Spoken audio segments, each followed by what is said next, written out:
Welcome back, everybody, and today, as you can see behind me, I have another Shulker box system. This is in the line of shovel systems, explanation of the title on the bottom of the screen there. And as you can see, if I throw in a Shulker box from this barrel here, it can be a chest. I just decided to go for a barrel because it's a full block. Anyway, I'll go ahead and flip this lever. As you can see, the Shulker box gets dispensed. I can look inside it. There's nothing actually in there. But I can push it over into here and back into this barrel. I believe it was this magenta Shulker box. It could have been this one though. But yeah, that's how it works. So let's go ahead and look into a little more detail.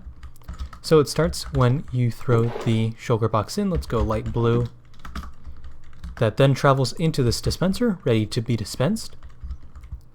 And when you flick the lever, it will retract this piston, activate this dispenser, as well as activate this dispenser, which pumps out water. So as you can see, even though the water is dispensed on the second layer, I would still count this as a one tall contraption since all of the initial blocks are in the first layer still. So anyway, when we unflick this lever, it will once again fire the dispenser, which doesn't matter because we have a Shulker box here. It will push forward this piston as well as send this observer over here, triggering the dispenser once again to retract the water, but at a delay, hence this slightly strange chain of blocks. So when we go ahead and pull this lever here, as you can see, the Shulker box floats up into the water, into the hopper, and back to its place. Alright, so there are a couple strange things about this device having to do with the water mechanics as well as piston Shulker box braking velocities. So let's start with the strange water mechanics. So this air gap here is here because when this block is not here, the Shulker box can still be accessed. Actually, let's pull that again. Throw our Shulker box in there. As you can see, if there is no block underneath the Shulker box there, you would not be able to access the Shulker box if there was a block here. As you can see, it's accessible. But that does leave a strange quirk where this source block is flowing diagonally in this direction, so it's going both that way and this way. So if the Shulker box gets a strange velocity over to this side, or even to the right here, it might get pushed back. So if I go ahead and reset everything here, as you can see, usually it's consistent. I'd say 98% of the time it still goes into the hopper. So if I place that block there, I can place that block there. Oh right, I need a Shulker box in the system. There we go. As you can see, the Shulker box opens upwards. Got a better angle on that there. And of course, all the water is flowing in this direction. So if the Shulker box gets a strange velocity in that direction, it's not going to matter too much because, of course, all the water is flowing towards the hopper. As you can see, it goes back into the barrel there. So I'll go ahead and put that back to where it was. And another strange quirk is, let's go ahead and get a Shulker box in the system once again.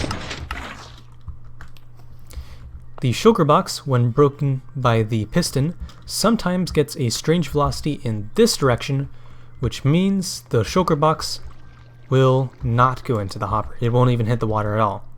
Of course, that's a little hard to get in testing.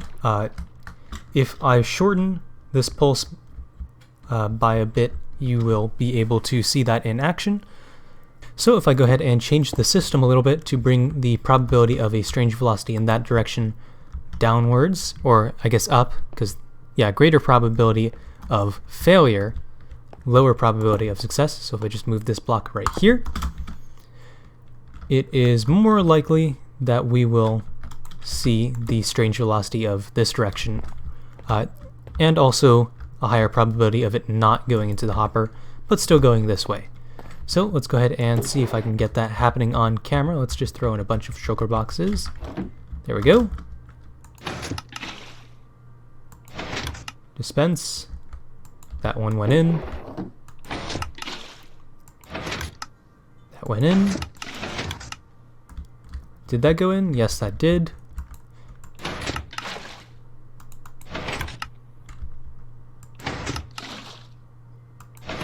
It does not want to work for me on camera, or I guess it doesn't want to not work for me on camera, which I suppose is a good thing, because it makes my device look better. But let's go ahead and I think that was the last one. 2 more. Okay. Aha! Strange velocity.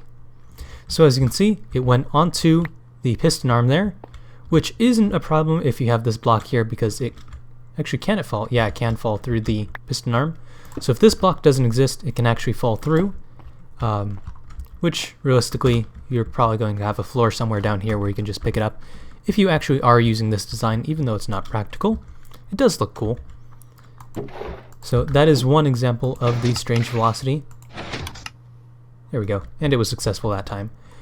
Which is why increasing the success rate by changing that to a piston and placing the observer right here when the device is in this state makes a good bit of difference, even though it's not that big of a deal when you get a strange velocity. But I don't think I need a tutorial for this device as it is. I mean, you can see all the blocks there. You can see where all the observers are pointing. So that's it for today's redstone device. That was quite a simple one for my first day back from that last month of builds. So go ahead and like, comment, and subscribe, and I will see you next time, probably with a 1 wide version of this device.